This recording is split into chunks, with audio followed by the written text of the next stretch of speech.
Let's try something. Let's do something for once. Let's look at it from another angle. Let's improvise.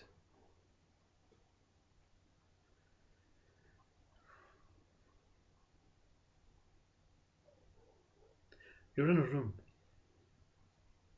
Your own room. You may be in that room now.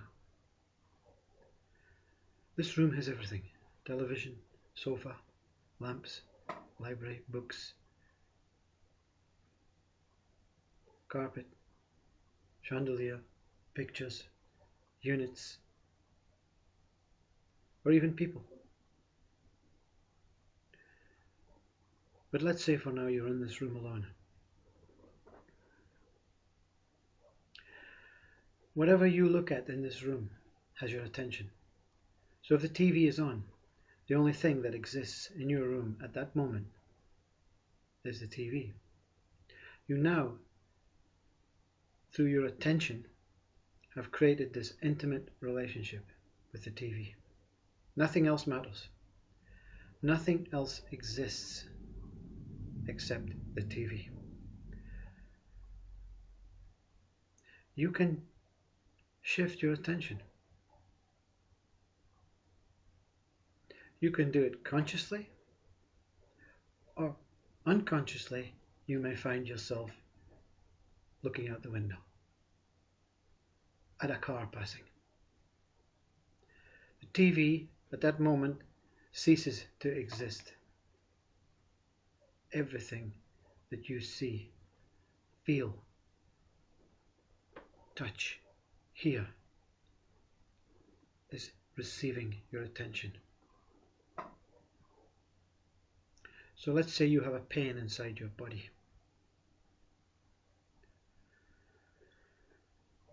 But there is something spectacular happening out your window. It's the most wondrous sunset has just occurred. And you jump to the window and you watch. Your intimate relationship is with this sunset. And then suddenly the clouds come over. Your attention is still there, but it's moved. Not you moving at this time. Life. The clouds have shifted your attention. And you don't like the clouds for whatever conditioned reason, for whatever persona, for whatever memory, bad experience. You just simply don't want to give the clouds any attention. Immediately your attention is shifted to the pain. The pain did not exist while the sunset was there. The sunset does not exist while the clouds are there. And the clouds do not exist. Now the pain is there. You may think you have control over your attention, but everything in your external world is controlling your attention. But is it the external world that is controlling your attention? Or is it some predetermined life that you've given yourself, that you're working your way through this animated, theatrical cartoon, that you sat at the feet of God and wrote, drew, designed every animated moment in your life, and that you have to go through these moments? Or is it just happening? Either way, you, the mind, cannot shift your attention and keep it there. Even if you had a moment with an angel, the most blissful, beautiful moment. Wow, I want to stay here forever and ever. You cannot keep this moment. You cannot keep any moment.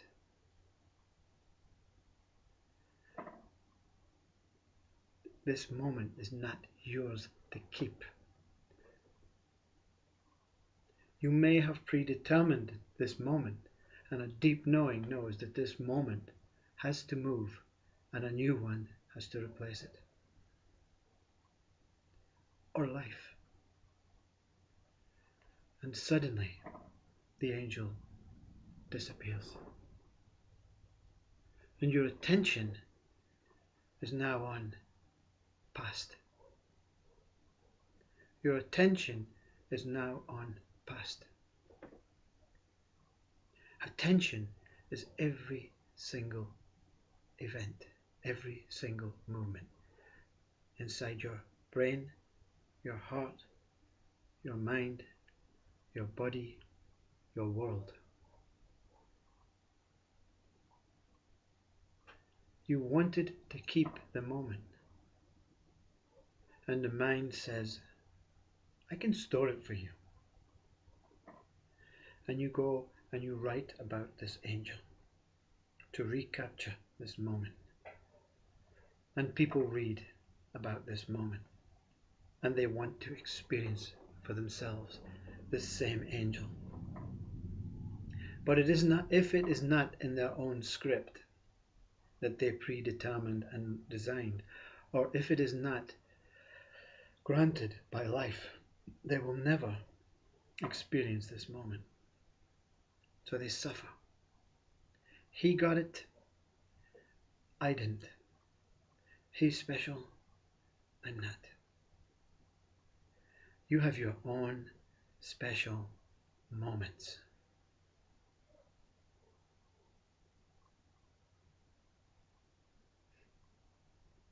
You have your own moments, whether you have decided on them or whether they are given freely, spontaneously for you.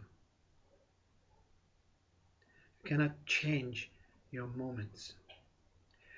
Your attention is on what it is supposed to be at the time. So when your mind says you should be digging the garden, but you're sitting slouched on this television, on this sofa, munching into chocolates, watching the TV, ignore your mind. You carry on munching the chocolates on your sofa in front of your TV. And if your mind, who may come through another person, says, get off your fat arse and do the garden, you also, if it's predetermined, ignore. And the chances are that the one who came in to tell you to get off your big fat arse, their attention will be taken away to something else anyway.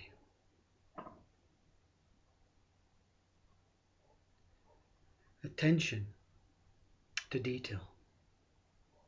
Sometimes you're looking, sometimes you're watching, sometimes you don't even realize that you've seen. Sometimes you're not aware of what you've seen. Sometimes you're completely engrossed, completely taken.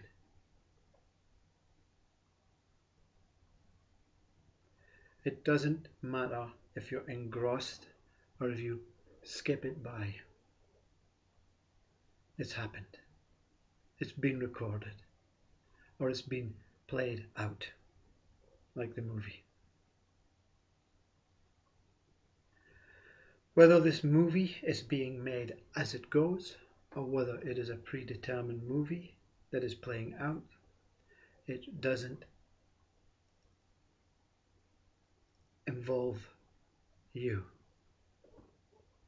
You have no say on this movie. You are the witness. You may appear to be acting in this movie. You may appear to be the one giving the attention through your eyesight, through your senses. But you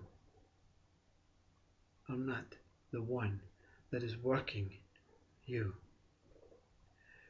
Consciousness that you are is moving with no direction, with no ulterior motive, with no preferences, with no judgment,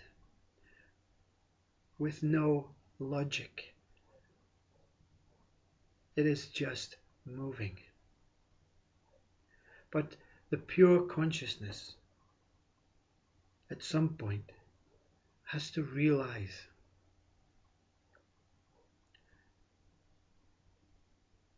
that it's just moving,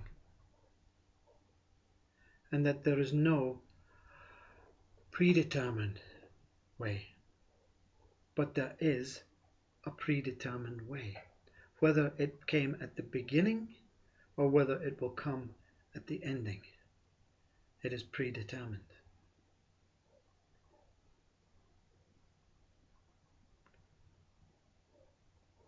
So if your attention is not on the sunset, when thousands of people are mesmerized by this sunset, and your attention is on the dog sleeping at your feet, it is absolutely, perfectly in the right place. Whatever you are attentive to, it's not you that's attending the scene. It's the drive of consciousness, the memory or the programming or the need to establish what is going on is not you, not for you. You are the vessel for this heaven to be designed. This heaven that exists now, that you cannot see because you're trying to move your attention and not letting this attention flow. So try and stop judging people. Try and stop saying you've been sitting on your fat ass too long. Look at him or her. And if your attention is on them, then it is on them.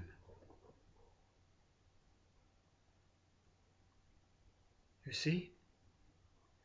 We are only here to witness, but not for us, not for the mind, not for the person, not for the ego, for the collective consciousness that we are, so that we have another opportunity to redesign.